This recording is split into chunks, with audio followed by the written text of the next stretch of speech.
The sands of the Sahara cover much of what remains of one of the great civilizations of the ancient world, Egypt. Here, as they have for thousands of years, stand the Sphinx and pyramids. The Sphinx is carved out of a single hill of sandstone. And the nearby pyramids are among the most massive structures ever built.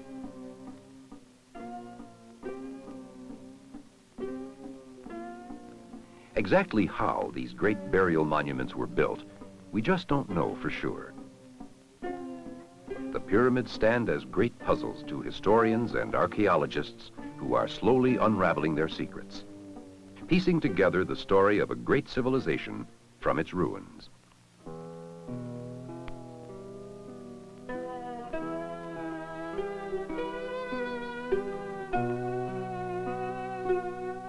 The story of Egypt is the story of the ancient past of North Africa and the Nile River. Farming began to develop in the Middle East around 8000 BC, and then spread after 3,000 years into the Nile River Valley and the fertile land between the Tigris and Euphrates rivers. There, the Mesopotamian city-states would evolve. But in the Nile Valley, a unified kingdom of Egypt would come into being. It's believed that the people who settled Egypt had been forced by the advancing deserts of North Africa into the valley of the Nile. The people found the river a plentiful source of water for their herds. They discovered that they could irrigate the land and grow crops. They were among the first of the ancient peoples to become food producers instead of food gatherers. They rapidly developed the science of agriculture. The more ambitious projects, the digging of irrigation ditches and canals, demanded large-scale planning and the cooperation of many people. This helped build up a sense of community among the Egyptians. The Egyptians invented new tools and developed many basic skills like brick making. Over the centuries, this ancient process has not changed.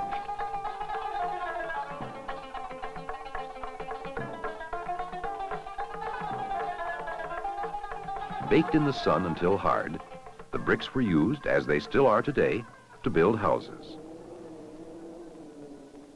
Mastabas, the structures that covered tombs, were at first built of bricks, but later ones were made of stones. Like the pyramids, those great tombs were meant to house the bodies of the dead pharaohs for eternity.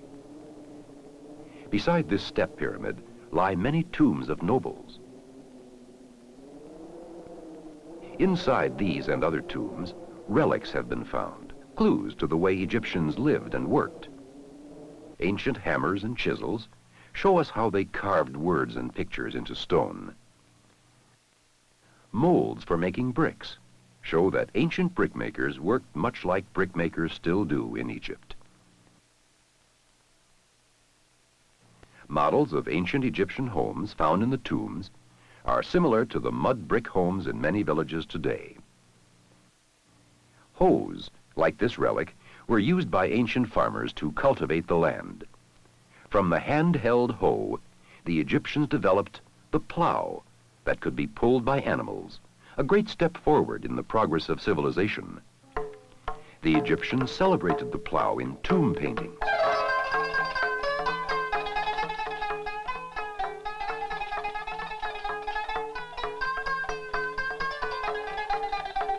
With the plow, they could cultivate more land and grow the large amount of food that was needed to support a great population.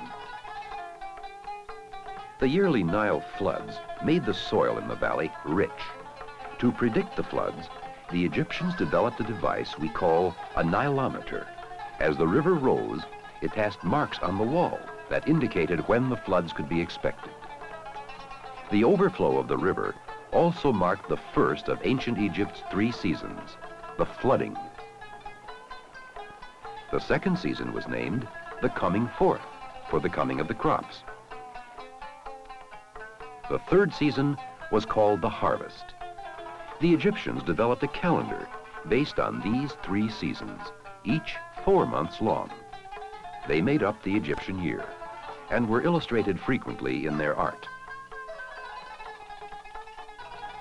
The Egyptians also developed a system of writing called hieroglyphics that was originally designed to be carved on stone and was also used later for recording important religious works, such as the Book of the Dead. A simplified form of hieroglyphics was written on paper, another ancient Egyptian invention. The paper came from the papyrus plant that still flourishes along the banks of the Nile. The ancient Egyptians gathered the woody stems, split them, and pounded them together. When dried, the pulp formed a matted, flexible material that could be written on. The dramatic developments of writing and paper occurred during a period of 5 centuries that marked the start of recorded history and is called the Pyramid Age, even though it was a time of many significant achievements.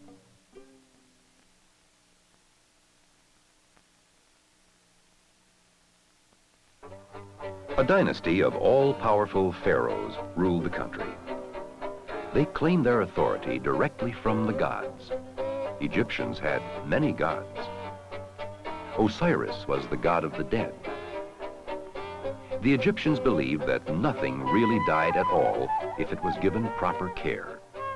The bodies of the dead were carefully wrapped for long preservation as mummies. Ornate, beautifully decorated mummy cases were prepared for the nobles.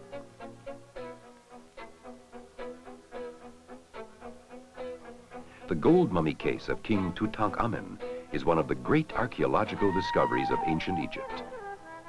Later in Egyptian history, scenes from the sacred Book of the Dead were depicted in many tombs to guide the souls through an elaborate ritual of death. Figurines of servants, scribes, and priests were buried with the dead. The figurines show that there were many skilled groups of Egyptian workers, organized by their crafts and trades, to meet the needs of the pharaohs and nobles. Powerful in death as they were in life. Personal articles have been found in the tombs. Combs and mirrors, and exquisite jewelry that had been worn by the nobles and pharaohs of the Pyramid Age. Partly because of the high cost in labor and resources, pyramid building stopped. The Pyramid Age came to an end. Achievements in fresco art marked a second great period that came between 2 intermediate ones. The Middle Kingdom. During the 7 centuries of these 3 periods, the pharaohs built great cities, and by 1500 BC, Egyptian trade had expanded to all the peoples of the ancient world.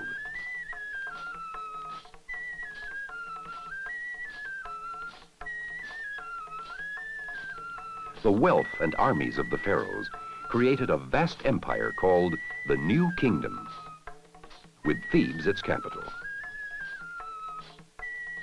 Here, people of many races and nationalities walked along the Avenue of Sphinxes to trade and pay homage to the gods of the Egyptians in their splendid temples. Egyptians developed great columns, like these at the Temple of Ammon, to support massive roofs. The Egyptians' pioneering use of columns influenced the later Greek and Roman architecture. Some pharaohs built temples to themselves, leaving etched into the walls records of their accomplishments.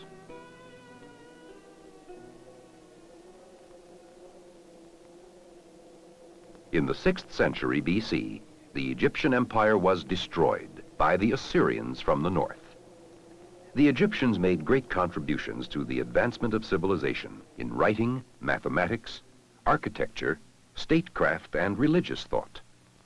Slowly, archaeologists and historians are uncovering more and more information about this great civilization of the ancient past.